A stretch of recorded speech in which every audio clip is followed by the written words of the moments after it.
네, 어벤져 전략회 2월 11일 화요일 순서 진행하겠습니다. 대전의 한 초등학교에서 이제 갓 초등학교 1학년인 김하늘 양이 참 교사에게 칼이 찔려서 사망하는 참 정말 황당하고 너무나 안타까운 사고가 벌어졌습니다. 참 이제 갓 학교를 입학해서 꿈을 펼칠 나이인데 그것도 딴 사람이 아니고 우울증을 앓고 있던 교사에게 칼이 찔려서 사망했다는 소식입니다. 아마 이 교사 같은 경우는 아마 이 우울증으로 최근에 휴직을 했던 모양이에요. 휴직을 했는데 한 원래 6개월 정도 휴직을 해야 되는데 이 한 20일 정도 지나서 뭐 괜찮다는 의사의 진단을 받고 들어왔다가 그 전에도 며칠 교사들하고 또 다툼도 있었고 그래서 장학사까지 와서 이 상황이 이렇게 안 되겠다라는 그런 조치를 취하라는 그런 이야기를 들었음에도 불구하고 학교 측에서 아무런 조치를 취하지 않고 있다가 결국 이런 사고가 벌어진 것 같습니다. 참 어떻게 학생들을 돌봐야 될 학교에서 이런 황당한 일이 정말 일어나는지 참 이해할 수가 없는 그런 상황입니다. 더군다나 이 부모들 마음이 어떻겠습니까? 학교를 보내놨는데 돌봄 교실에 있다가 학교를 이제 와서 학원으로 가려고 하는 상황에서 이 교사가 막 그런 증언을 하고 있는 것 같습니다. 하여튼 보이는 학생하고 같이 그냥 아무나 전혀 인연이 뭐 알지 못했던 학생이라고 그래요. 그러니까 보이는 첫 번째 학생하고 그냥 같이 죽기로 결심을 했다. 뭐 이런 지금 이야기를 하고 있고 형기도 미리 준비를 한 것 같습니다. 참 안전해야 될 학교에 이런 일이 벌어진다는 게 정말 믿어지지가 않습니다. 예, 뭐 일종의 뭐 묻지마 살인인데 그 좀 지금 쭉 얘기 들어보니까 좀 학교 측의 관리 부실도 있는 것 같고요. 그다음에 이제 그 우울증이라는 게 이제 항상 그 정도가 심각한 게 아니라 조금 나아졌다가 호전됐다가 다시 악화되고 뭐 이런 건데 너무 좀 안이하게 좀 관리를 한 게 아닌가 싶습니다. 네. 더군다나 교사들이 이 며칠 전에 이번에 사고를 일으킨 가해자가 굉장히 폭력적인 난동을 부렸다고 그래요. 그래서 휴직을 건의를 했는데 그것도 불허가 됐다. 이런 이야기 나오고 있습니다. 참 제도적으로 어떤 문제가 발생했는지 정말 부모들이 정말 걱정이 클 것 같습니다. 더군다나 이렇게 정신병력이 있는 이 교사를 계속 학교 측에서 이렇게 있다는 게 이게 학생들한테는 큰 위협인데 어떻게 이런 일이 일어났는지 정말 우리 각별히 좀 신경을 써야 될 것 같습니다. 지금 보니까 뭐 범행 나흘 전에는 동료 교사에게 헤드로 예, 걸고 막 이랬다는데요. 맞아요. 예. 참.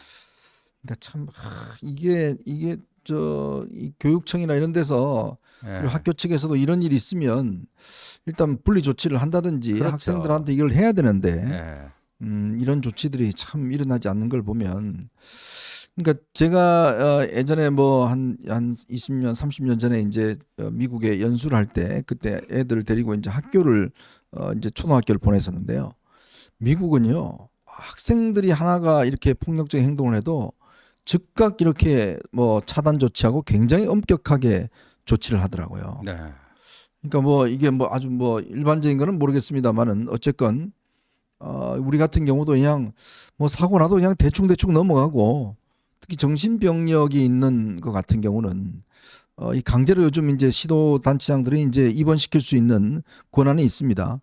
이제 그런 것들 좀 적극적으로 활용을 해야 될 텐데 참 너무나 안타깝고 참 꿈도 펼치 못한 하늘 아래 간 김하늘 양 정말 고인의 명복을 많이 빌고 유족들에게도 참 이 위로의 말씀을 드리도록 하겠습니다. 참 어떤 위로가 지금 귀에 들어오시겠습니까? 참 이 애들 키우는 입장에서 참 너무나 안타까운 일이 벌어진 것 같습니다.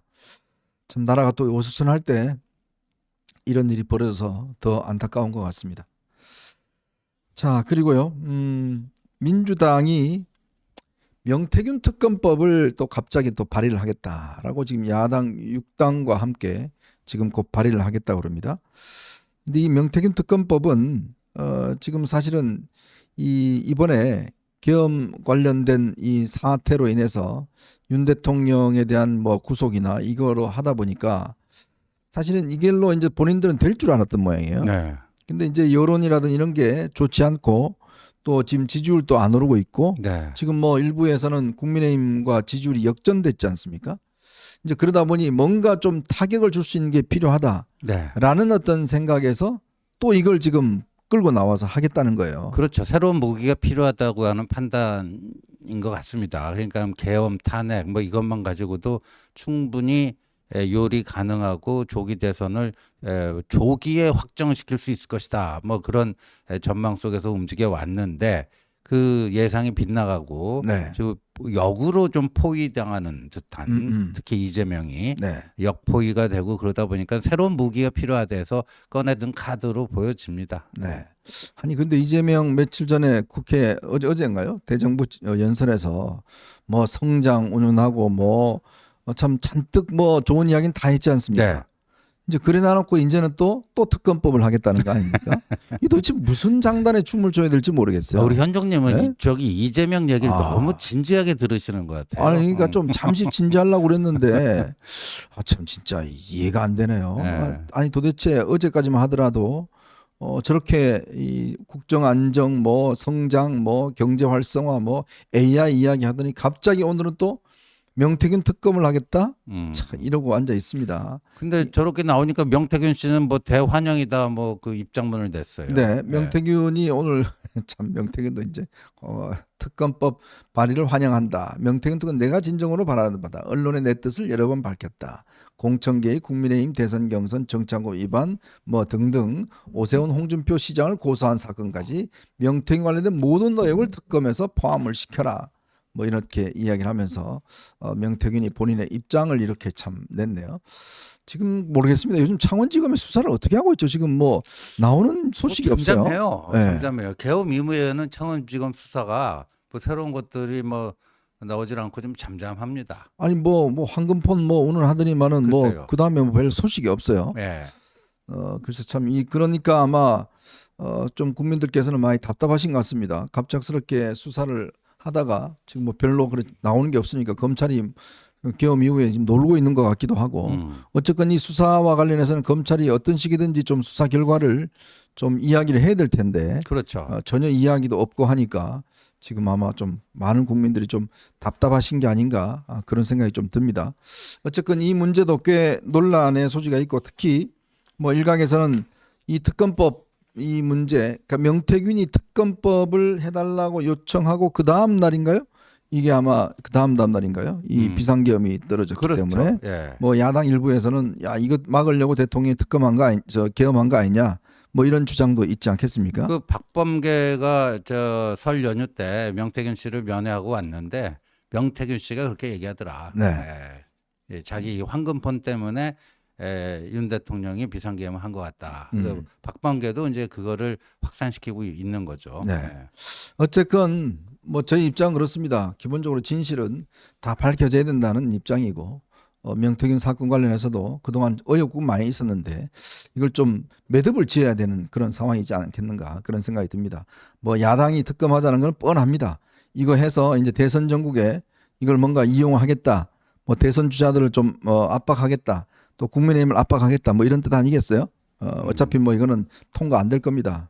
거부권 행사를 뭐 뻔히 할 텐데 뭐 당연히 여당은 동의해주지 않겠죠. 그렇지만 야당도 지금 솔직히 뭐 똥줄이 타는 것 같습니다. 왜냐하면 이게 뭐 지지율이 완전 역전되고 이런 상황이다 보니까 방법이 별로 안 보이는 것 같아요. 그러니 이재명이 뭐 우양호 하더라도 사람들이 전혀 안 믿습니다. 요즘은 안 믿고 당신 말은 뭐 그냥 그런 열니 하는 것 같습니다.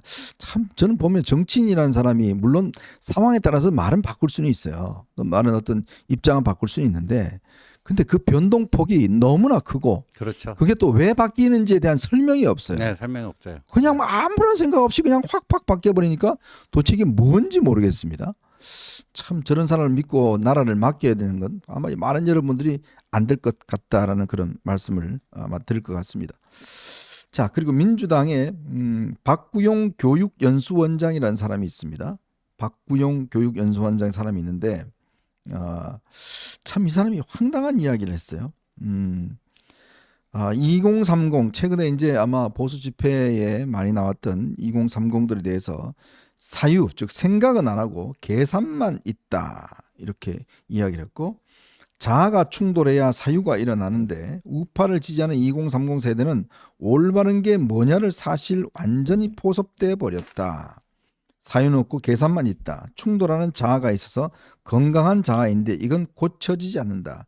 희망을 갖지 말라. 자, 그러면서 참 거의 이 비틀어지게 고립시켜야 된다. 2030들을 스스로 말라 비틀어지게 만들고 고립시켜야 된다. 이런 좀 극단적인 이야기까지 했어요. 참 한심하네요. 자기 지지하지 않는다고 2030을 말라 비틀어 주게 된다라는 이야기를 하는 게 그게 민주당의 생각인가요? 참 기가 막힙니다. 이걸 2030들을 연수하겠다는 연수원장이 이런 생각을 갖고 있으니 참 기가 막힙니다. 참 여자들은 집회에 많이 나오는데 남자들은 많이 나오지 않는다. 그들을 스스로 말라 비틀어지게 고립시켜야 된다라고 했는데, 아니 고립시킨다 고립됩니까 지금 이 세상에? 참 기가 막히네요. 그랬더니 뭐 갑자기 또 비난이 쏟아지니까 사과하고 뭐 이런 쇼를 하긴 하는 것 같습니다만은 한번 엎질러진 물 뭐 다시 주워 담기는 어려울 것 같습니다. 자, 오늘 또 이 헌법재판소에서요. 오늘 7차인가요? 7차 변론이 지금 진행되고 있습니다. 오늘 오전에는 이상민 전 행안부 장관이 나와서 신문을 가졌는데 여기서 핵심적인 이슈는 당시 국무회의의 상황들, 즉 비상계엄이 이뤄지기 전에 국무회의에 어떤 상황이 벌어졌는지에 대한 것들이 오늘 좀 중점적으로 논의가 됐고, 또 하나는 단전단수, 그 언론사에 대한 단전단수를 과연 지시했는지, 요 문제가 오늘 집중적으로 질의가 됐습니다. 그래서 요 문제 한번 분석을 해드리고요. 자, 최근에 서울대 연구소에서 여론조사를 했더니 보수층이 강성 보수층과 온건 중도 보수층으로 확실히 분화가 되는 이러한 지금 결과가 나타났어요. 우리가 뭐 그동안 여러 이야기를 했지만 이 보수층들의 어떤 이 스펙트럼이 꽤 이번 탄핵 사태와 비상계엄 이후에 꽤 다양하게 넓어지는 것 같습니다. 그리고 강성 보수층은 강성 보수층대로 똘똘 뭉치고, 반면에 온건과 중도 보수층들은 상당히 어떤 면에서 좀 이완되는 이런 현상들이 벌어지고 있다는 건데요. 이 이야기와 함께 이재명이 오늘 김어준 방송에 쪼로로 달려갔습니다. 1시간 반 동안 아주 주거니 받거니 낄낄거리면서 했는데 도대체 무슨 이야기를 했는지 이 이야기도 한번 짚어보도록 하겠습니다. 자, 여러분 보시면서요, 구독과 좋아요 알림 꼭 부탁드리도록 하겠습니다.